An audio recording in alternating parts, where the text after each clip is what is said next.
¿Cómo están mis queridos amigos? Bienvenidos nuevamente a la Cantina del Ortopedista.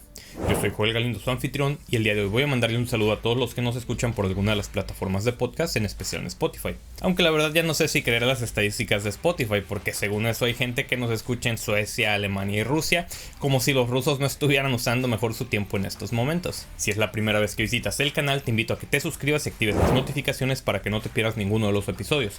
A ti no te cuesta nada y a mí me ayuda bastante. Como te habrás dado cuenta por el título del video, el día de hoy hablaremos sobre las rupturas del ligamento cruzado anterior.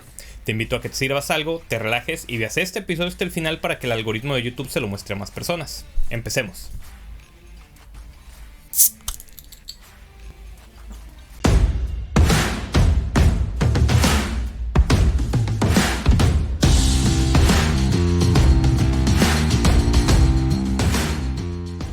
La tasa de reconstrucciones del ligamento cruzado anterior en los Estados Unidos aumentó de 32.9 a 43.5 por cada 100.000 personas por año entre el 1994 hasta el 2006, y este aumento se atribuye principalmente a la realización de más reconstrucciones en pacientes del sexo femenino, menores de 20 años o mayores de 40, que previo a la década de los 90 solían manejarse de forma conservadora. Un dato importante de mencionar es que se han informado altas tasas de osteoartritis radiográfica después de la reconstrucción del ligamento cruzado anterior, con datos de resultado a largo plazo que demuestran un aumento de 3 veces en la prevalencia de la osteoartritis. Los factores predictores para el desarrollo de osteoartritis radiográfica de rodilla después de la reconstrucción del ligamento cruzado anterior incluyen una meniscectomía medial o lateral previa, una meniscectomía medial en el momento de la reconstrucción, un índice de masa corporal elevado y un tiempo relativamente largo desde la lesión hasta la cirugía. De igual forma, se sabe que el tratamiento no quirúrgico de las rodillas con deficiencia de ligamento cruzado anterior en pacientes jóvenes y activos no suele conducir a un resultado satisfactorio,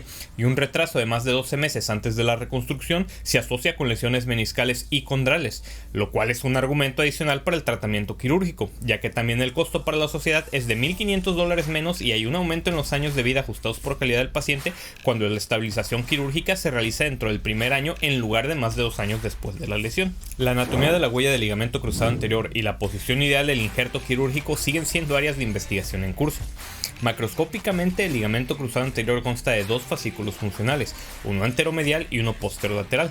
El fascículo anteromedial está más tenso en la flexión de la rodilla, mientras que el fascículo posterolateral está más tenso en la extensión. Ambos fascículos están bajo tensión durante la carga con traslación anterior o traslación anterior y rotación interna combinadas, con el fascículo anteromedial manteniendo la tensión en todo el rango de movimiento de la rodilla y rigidez en la flexión. El ligamento cruzado anterior nativo se inserta en la tibia justo por delante de la parte posterior del cuerno anterior del menisco lateral. Así pues, la colocación del túnel tibial debe incluir una parte de la huella del asa anteromedial para proporcionar una oblicuidad óptima del injerto, mientras que la colocación del injerto anterior a la huella nativa puede causar pinzamiento en extensión o posterior a la huella puede causar pinzamiento en el ligamento cruzado posterior. Una revisión sistemática basada en todos los estudios publicados desde el año 2000 informó hallazgos radiográficos y puntos de referencia artroscópicos relacionados con la anatomía femoral del ligamento cruzado anterior. Así pues, el centro de la huella femoral del ligamento cruzado anterior es el 43% de la distancia desde el borde del cartílago articular proximal al distal. El centro del as anteromedial está al 29.5% de la distancia de proximal a distal de la muesca intercondilia femoral lateral, y el centro del as posterolateral está al 50% de esta misma distancia, mientras que el borde posterior del ligamento cruzado anterior está a 2.5 milímetros del borde del cartílago articular posterior. La evaluación histológica de la anatomía de la huella femoral del ligamento cruzado anterior está definida por las fibras de inserción directa e indirecta. Las fibras de inserción directa son más críticas que las fibras de inserción indirecta en el proceso de unión de los ligamentos al hueso. Una correlación de hallazgos macroscópicos e histológicos de la anatomía de la inserción femoral del ligamento cruzado anterior encontró que el ligamento cruzado anterior se inserta más anteriormente en un nivel macroscópico que histológico. La inserción directa es un área estrecha que se extiende desde la cresta intercondilia hasta una segunda cresta ósea de 4 milímetros posterior. Las fibras directas no continúan hasta el cartílago articular posterior. Las fibras posteriores que se extienden hasta el cartílago articular son fibras indirectas con una inserción en abanico. Y aquí me dirás tú, ¿y a mí qué diablos me importa toda esta revisión anatómica? Yo solo quiero saber dónde poner el injerto. Pues te tengo malas noticias, ya que debido a todos estos hallazgos todavía se necesita más investigación para determinar la ubicación óptima para la colocación del injerto en función a las características macroscópicas e histológicas del ligamento cruzado anterior. El diagnóstico de una ruptura del ligamento cruzado anterior se realiza con base en el historial del paciente, los hallazgos del examen físico y los estudios de imágenes. La prueba de Lachman sigue siendo el examen en el consultorio clínicamente más sensible para diagnosticar una ruptura aguda y completa del ligamento cruzado anterior. Recordemos que en esta prueba el paciente se coloca en decúbito supino con la rodilla lesionada flexionada entre 20 y 30 grados, mientras también gira ligeramente la pierna lesionada hacia afuera para relajar la bandilio tibial. Después el examinador usa una mano para estabilizar el fémur distal mientras usa la otra mano para agarrar la tibia proximal.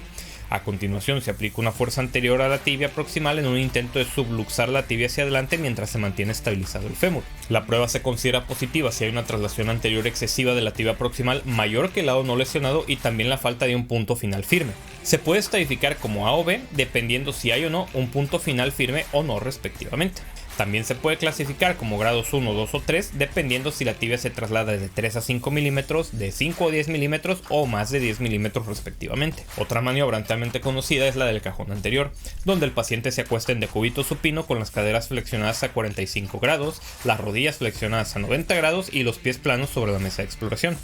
El examinador se sienta sobre los dedos de los pies de la extremidad examinada para ayudar a estabilizarla y sujeta la parte inferior de la pierna proximal, justo por debajo de la meseta tibial o la línea de la articulación tibiofemoral, e intenta trasladar a la parte inferior de la pierna anteriormente. La prueba se considera positiva si hay traslación anterior excesiva en relación con el lado contralateral. Por su parte, la sensibilidad de la prueba de pivot shift en el consultorio no es tan alta, particularmente porque los pacientes oponen resistencia en esta maniobra, pero se puede realizar en el examen bajo anestesia sin complicaciones y es el hallazgo más específico del examen físico para desgarros del ligamento cruzado anterior. Para realizar esta prueba, el paciente se acuesta en decúbito supino con las piernas relajadas. El examinador agarra el talón de la pierna afectada y con la mano opuesta colocada lateralmente sobre la tibia proximal justo distal a la rodilla. Después el examinador aplica una tensión en valgo y una carga axial mientras rota internamente la tibia mientras la rodilla se mueve en flexión desde una posición completamente extendida. Una prueba positiva está indicada por la subluxación de la tibia mientras el fémur rota externamente, seguido por una reducción de la tibia a los 30 a 40 grados de flexión. En lo que respecta a los estudios de imagen, las radiografías de rodilla de estos pacientes generalmente son normales, a menos claro que el paciente tenga otras lesiones asociadas como fracturas de meseta tibial, pero enfoquémonos en las rupturas aisladas del ligamento cruzado anterior. Un hallazgo radiográfico que no siempre está presente pero que es patognomónico de ruptura del ligamento cruzado anterior es la llamada fractura de Segont, que es una fractura por abulsión de la meseta tibial lateral por el ligamento anterolateral. Entonces, para confirmar el diagnóstico se debe utilizar la resonancia magnética. En las tomas sagitales ponderadas en T2 se observa una discontinuidad o una ausencia completa de las fibras del ligamento cruzado anterior, aunque en rupturas crónicas podría visualizarse un ligamento cruzado anterior muy horizontalizado. Además, en los casos agudos es encontrar patrones de edema óseo a nivel del sulcus terminales, o sea en el tercio medio del cóndilo femoral lateral, o también en el tercio posterior de la meseta tibial lateral, y en ocasiones también se podrá encontrar una fractura por avulsión de la espina tibial. En los cortes coronales se puede observar también la discontinuidad de las fibras del ligamento cruzado anterior o una considerable cantidad de líquido a nivel de la pared lateral del surco. Este signo se conoce como el signo de la escotadura vacía. En lo que respecta al tratamiento, debido al gran riesgo de secuelas e inestabilidad de la rodilla, se prefiere el tratamiento quirúrgico sobre el conservador, ya que un retraso en la reconstrucción del ligamento cruzado anterior se relaciona con una mayor probabilidad de lesión meniscal o daño condral. El tratamiento quirúrgico puede ser mediante reconstrucción o mediante reparación. En esta última, el ligamento nativo se reinserta al hueso y para realizarse requiere de condiciones muy específicas, ya que deben de ser rupturas por avulsión tratadas en agudo, y si bien esta técnica ya estaba en desuso por el alto índice de fallo, gracias al desarrollo de nuevos implantes y avances en la cirugía artroscópica, se está volviendo popular nuevamente, en especial en la población pediátrica. Sin embargo, el tratamiento de la mayoría de estas rupturas será mediante reconstrucción, así que hablemos un poco al respecto. En esta técnica se utiliza un injerto de tendón para formar un nuevo ligamento, el cual con el tiempo cambiará su estructura por un proceso conocido como ligamentización. Varios estudios han comparado los autoinjertos isquiotibiales con los de hueso tendón patelar hueso y el uso de autoinjertos versus aloinjertos. Se ha reportado que a los 15 años de seguimiento de la reconstrucción del ligamento cruzado anterior, los autoinjertos de isquiotibiales tuvieron una tasa de supervivencia general del 83% y los autoinjertos de hueso tendón patelar hueso tuvieron una tasa de supervivencia similar. Algo muy importante para recordar es que el tamaño del injerto isquiotibiales puede influir en el resultado, ya que los injertos de menos de 8 milímetros de diámetro tienen un riesgo relativamente alto de fracaso. Grandes estudios escandinavos y daneses encontraron que el riesgo general de revisión después de la cirugía del ligamento cruzado anterior era inferior al 5%, pero siendo significativamente mayor después de la reconstrucción con autoinjerto isquiotibial que de hueso tendón patelar hueso. También han encontrado que es más probable que la reconstrucción con autoinjertos discotibiales conduzca a infección profunda del sitio quirúrgico que la reconstrucción con autoinjerto o aloinjerto de hueso tendón patelar hueso. Otro autoinjerto que ha ganado interés recientemente es el tendón del cuádriceps. Según la preferencia del cirujano, también se puede recolectar un bloque óseo de la rótula superior para mantener una interfaz natural tendón-hueso.